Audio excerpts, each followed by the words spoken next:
Good morning student. देखो हमारा chapter चल रहा था चेकिंग।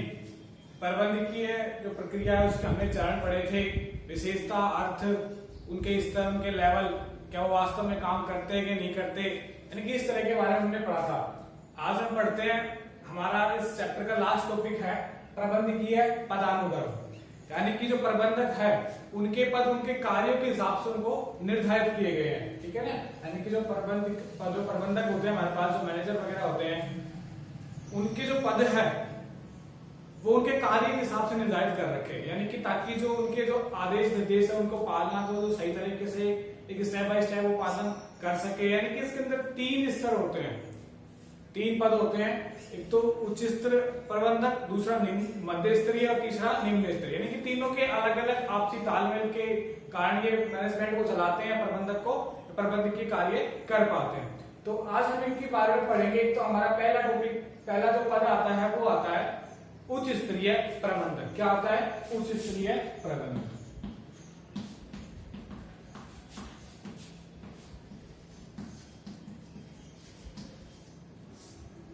आप देखो उच्च स्तरीय प्रबंधक कौन से होते हैं या कौन कौन होते हैं और उनके क्या क्या कार्य है, आज हम वो पढ़ेंगे। देखो हमारे पास ये 3 प्रकार के होते हैं। तो पहला इसके अंदर आता है संचालक मंडल। क्या आता है? संचालक मंडल, यानी कि जो संस्था है उसका अध्यक्ष है, किसी कंपनी का अध्यक्ष, वो क्या होता है? संचालक मंडल। ठीक है ना, यानी कि संचालक का मंडल होता है। दूसरा हमारे पास आता है प्रबंध संचालन। क्या आता है? प्रबंध संचालन,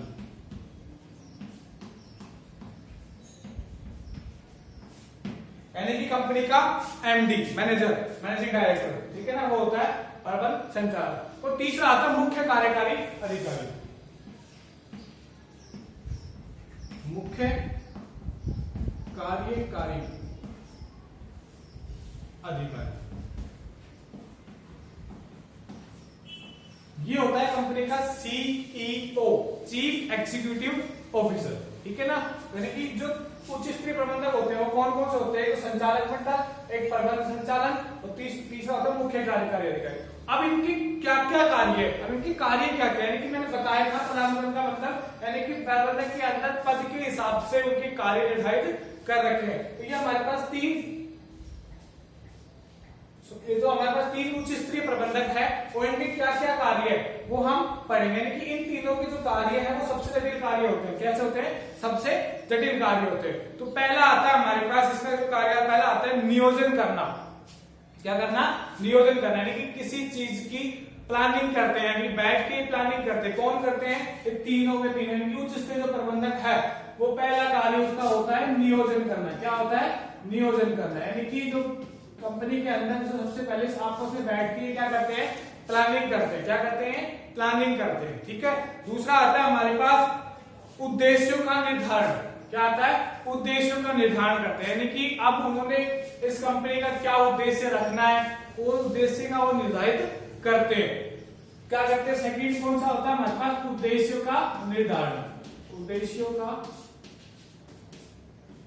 निर्धारण, यानी कि कंपनी के अंदर, संस्था के अंदर हमने क्या उद्देश्य रखा है, किस उद्देश्य से हमने उसको ओपन किया है, किस उद्देश्य से हम उसके अंदर काम कर रहे हैं, तो ये सब उद्देश्य उसका निर्धारित किया जाता है।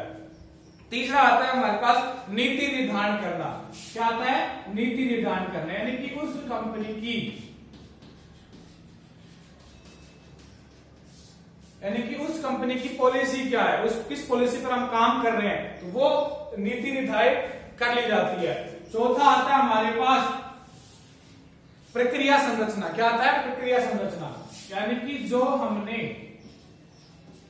प्रक्रिया संरचना, यानी कि जो हमने कंपनी के अंदर जो नीति निर्धारित कर ली उसको प्रोसेस में लाना। किसमें लाना? प्रोसेस में लाना, उसको लागू करना, वो होता है प्रक्रिया संरचना। ठीक है। और अगला आता है अधिकारी की नियुक्ति करना। इसका जो 5वां जो कार्य है वो है अधिकारी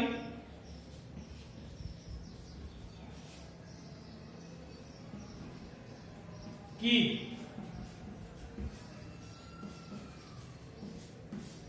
नियुक्ति करना।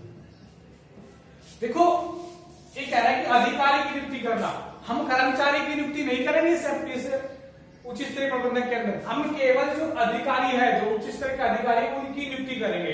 ठीक है, हम कर्मचारी लेवल के जो व्यक्ति है उनका हम इसके अंदर नियुक्ति नहीं कर सकते, यानी कि जो अधिकारी, जो ऑफिसर लेवल के जो प्रबंधक है, जो व्यक्ति है, उसको ही हम इसके अंदर नियुक्ति कर सकते हैं। ठीक है, अब छठा आता है हमारे पास बजट का अनुमोदन करना, यानी कि छठा कार्य इसका आता है बजट का अनुमोदन करना। अब देखो बजट का अनुमोदन करना,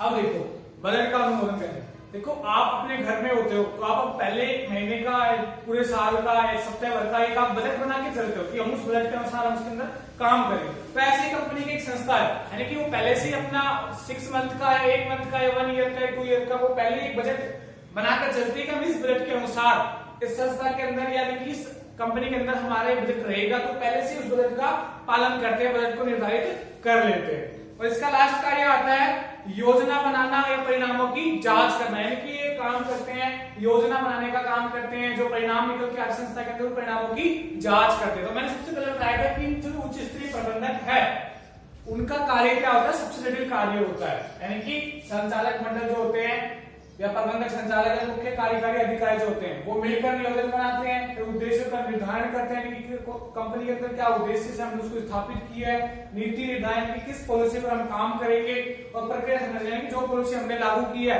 उसको प्रोसेस में लाना, और अधिकारी की नियुक्ति, यानी कि हम कर्मचारियों की नियुक्ति ना करके अधिकारी को ही नियुक्ति करेंगे, और बजट का अनुमोदन, यानी कि हम पहले से 1 ईयर का, 2 ईयर का प्लान बनाकर चलते हैं, बजट बनाकर चलते हैं, और जो योजनाएं होती है वो हम बनाते हैं, यानी कि आने वाले के भविष्य में क्या योजना बना के रखे जिससे कारण हमारा संस्था है वो अच्छे से चल पाए, रनिंग में रहे, और परिणामों की जांच, समय समय पर परिणामों का जांच करते रहते हैं। ठीक है, तो ये थे हमारे उच्च स्तरीय प्रबंधक के कार्य, ये तो है उनके कार्य। ठीक है, और ये संचालक मंडल, यानी कि ये जो उच्च स्तरीय जो प्रबंधक है ये वो है कि कौन कौन से उच्च स्तरीय प्रबंधक होते हैं, तो संचालक मंडल, प्रबंधकीय संचालक और मुख्य कार्यकारी। ठीक है, ये टॉपिक समझ में आया। अब इसका दूसरा लेवल आता है, दूसरा स्तर आता है, वो आता है मध्य स्तरीय प्रबंधक। कौन सा आता है, मध्य स्तरीय प्रबंधक। तो आज हम वो पढ़ते हैं मध्य स्तरीय प्रबंधक। अब मध्य स्तरीय प्रबंधक में कौन कौन होते हैं, उनके क्या क्या कार्य होते हैं, तो हम उनके बारे में पढ़ेंगे। देखिए मध्य स्तरीय प्रबंधक, सेकंड आता है हमारा मध्य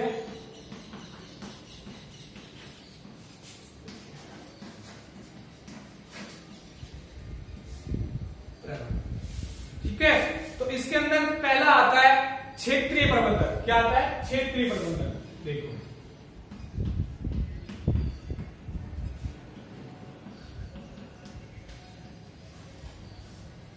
क्षेत्रीय प्रबंधक यानी कि एरिया मैनेजर, यानी कि हम इसको हम कह सकते हैं कि अपने अपने एरिया के हिसाब से मैनेजर स्थापित करते हैं, यानी कि एरिया वाइज। ठीक है, दूसरा आता है हमारे पास मंडल प्रबंधक। क्या आता है, मंडल प्रबंधक।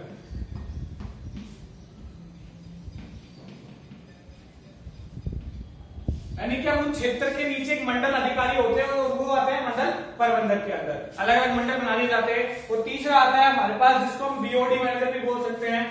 और तीसरा आता है हमारे पास विभागीय प्रबंधक। क्या आता है, विभागीय प्रबंधक।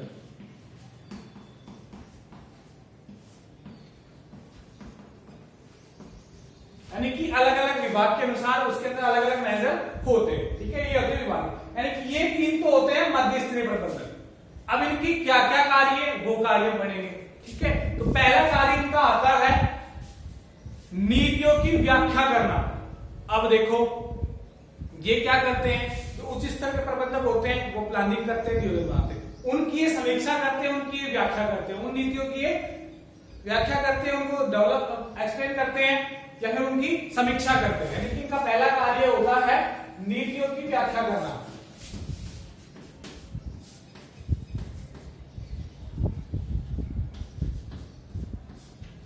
ठीक है, यानी कि जो नीति उन्होंने निर्धारित की उन नीतियों की समीक्षा करते हैं, उनका एक्सप्लेन करते हैं, उनकी व्याख्या करते हैं।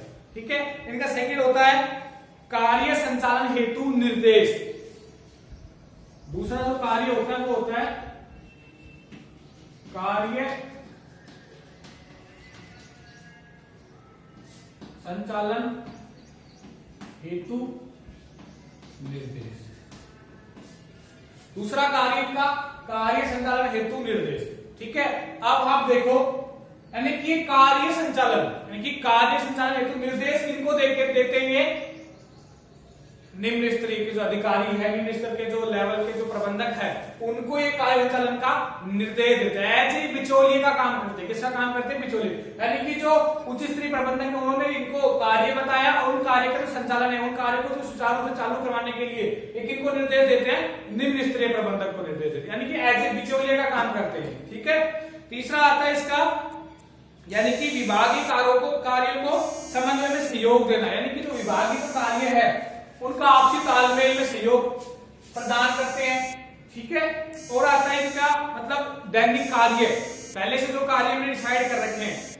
कहने का मतलब ये है कि जो उच्च स्तरीय जो अधिकारी है उन्होंने जो कार्य डिसाइड कर रखे हैं वो सीधे निम्न स्तरीय को ना कहकर के मध्य स्तरीय कहते हैं, और मध्य स्तरीय उन कार्यों का संचालन किससे करवाते हैं? निम्न स्तरीय से करवाते हैं।